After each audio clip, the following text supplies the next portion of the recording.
साहब रिक्शा चाहिए क्या?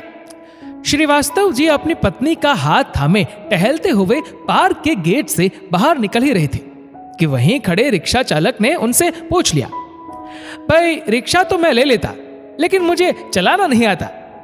अपनी पत्नी की ओर देखते हुए उस हम उम्र रिक्शा चालक से श्रीवास्तव जी मजाक कर गए। उसकी बात सुन रिक्शा चालक को भी हंसी आई।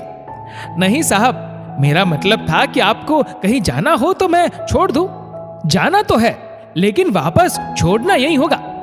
श्रीवास्तव जी की पहली जैसी बातों को उनकी पत्नी समझ पाती उससे पहले ही सड़क के उस पार पार्किंग एरिया में गाड़ी संग इंतजार करते ड्राइवर को हाथ हिला थोड़ा और इंतजार करने का इशारा कर वह पत्नी का हाथ थामे रिक्शे की सीट पर जा बैठे।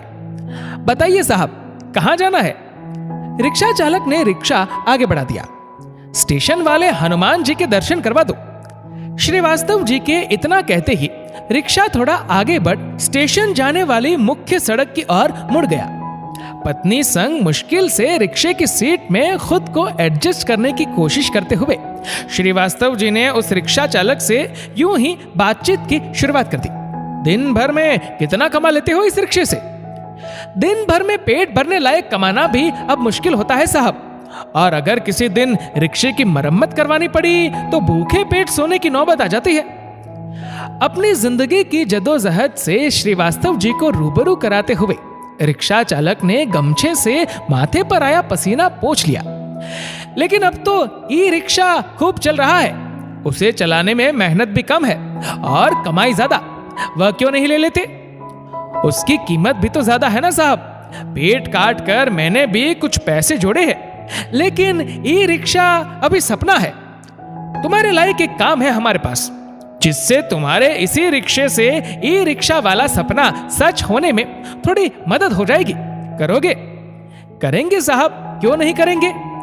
तनख्वाह भी मिलेगी। श्रीवास्तव जी बोले। तनख्वाह? किराए की जगह तनख्वाह सुनकर रिक्शा चालक को आश्चर्य हुआ। हाँ, रुपये रोज नहीं मिलेंगे और ना ही तनख्वाह में रविवार या छुट्टी के कटेंगे। लेकिन साहब करना क्या होगा? तुम्हें रोज सुबह 10 बजे अपने रिक्शे से मुझे मेरे घर से मेरे दफ्तर पहुंचाना होगा। पति द्वारा उस रिक्शा चालक को मौखिक नियुक्ति पत्र मिलता देख श्रीवास्तव जी की पत्नी अपनी जिज्ञासा रोक नहीं पाई और बीच में ही बोल पड़ी, लेकिन ड्राइवर का क्या? मोहतरमा, उसकी तनख्वाह भी दी जाएगी, क्योंकि गाड़ी और ड्राइवर हम आपके हवाले कर रहे हैं। क्यों? ताकि आप फिर से सुबह सुबह गोल्फ कोर्स जाना शुरू कर सके और हम दोनों पहले की तरह रिक्शे की सीट में आराम से फिट हो सके। 55 वर्ष की उम्र में भी पूरी तरह चुस्त श्रीवास्तव जी अपनी पत्नी को भी सेहत के प्रति सजग होने का संकेत दे गए और इधर कई वर्ष पहले पीछे छूट चुके अपने पसंदीदा खेल का नाम सुन उनकी पत्नी के चेहरे पर भी एक ताजी मुस्कान छा गई। पति पत्नी की आपसी गुफ्तगू को अल्प विराम मिला देख रिक्शा चालक ने श्रीवास्तव जी के संग अपने अधूरे समझौते पर उनकी पक्की मोहर लगवाना जरूरी समझा। साहब, आप अपना घर दिखा दीजिए और दफ्तर बता दीजिए। ये सामने चौराहे के बगल में जो पहला बंगला देख रहे हो ना, वही मेरा घर है और यहाँ से रोज मुझे मेरे दफ्तर यानी यहाँ के हाईकोर्ट पहुंचाना है। श्रीवास्तव जी ने स्टेशन से पहले मोड़ वाले चौराहे के बगल में लाइन से खड़े बंगलों में से एक बंगले की ओर इशारा किया। बंगले को एक नजर गौर से देख रिक्शा चालक ने चौराहे से रिक्शा स्टेशन वाले हनुमान मंदिर की ओर मोड़ लिया। हाईकोर्ट में आप क्या करते हैं साहब? श्रीवास्तव जी की जमीन से जुड़ी सादगी देख रिक्शा चालक जिज्ञासावश उनसे पूछ बैठा। बस वकीलों और गवाहों को सुनता रहता हूं। समझ गया साहब। क्या समझे? श्रीवास्तव जी को हैरानी हुई।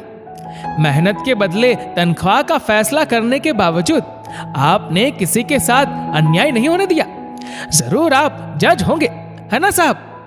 रिक्शा चालक ने पीछे मुड़कर श्रीवास्तव जी की ओर देखा, किंतु जज साहब के चेहरे के भाव पड़ती उनकी ओर देखती पत्नी बोल पड़ी, अदालत से बाहर भी आप अपनी आदत से बाज नहीं आते। पत्नी की बात सुन श्रीवास्तव जी कुछ बोले नहीं, बस हल्का सा मुस्कुरा दिए।